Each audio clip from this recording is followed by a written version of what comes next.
তারা বিদ্যুৎ বন্ধ করে এখানে ককটেল ফুটিয়ে এনসিপির পদযাত্রাকে ঠেকাতে চেয়েছিল।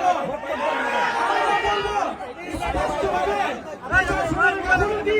প্রশাসনের সহায়তায় আজকের এই পদযাত্রাকে বন্ধ করার জন্য এখানে ককটেল বিস্ফোরণ করা হয়েছে। এই সরকারকে, এই স্বরাষ্ট্রমন্ত্রীকে হুঁশিয়ার বলতে চাই, বলতে চাই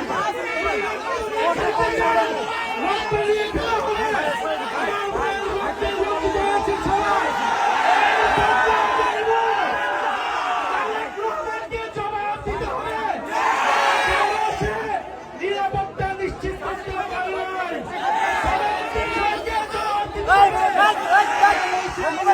নিশ্চিত করতে পারে নাই।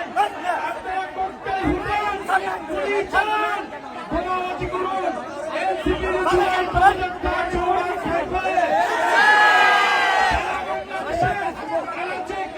প্রত্যেকটা উপজেলায় আমরা জুলাই পদযাত্রা নিয়ে যাব, জনমতের গণনায় বাস্তবায়ন করব, হত্যাকারীদের বিচার নিশ্চিত করব এবং সীমান্তের সুরক্ষা সহ তরুণদের কর্মসংস্থান সকলভাবে আমরা নিশ্চিত করব। আমরা হুঁশিয়ারি দিতে চাই, এই সবার যারা দায়িত্বরত হয়েছে, পুলিশ প্রশাসন, ডিসি, কেন বিদ্যুৎ অফ হয়ে গেল, কিভাবে ককটেল বিস্ফোরণ হলো, এইখানকার এমপি সে কি করে, সে কি নিরাপত্তা নিশ্চিত করেছে এলাকাবাসী,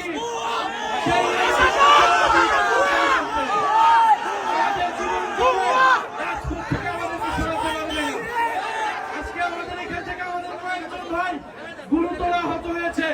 আমরা এর বিচার চাই, যদি দ্রুত সময়ের মধ্যে বিচার নিশ্চিত না করা হয় তাহলে এখানকার স্থানীয় প্রশাসন এবং এমপি তাকে জবাবদিহিতার আওতায় আমরা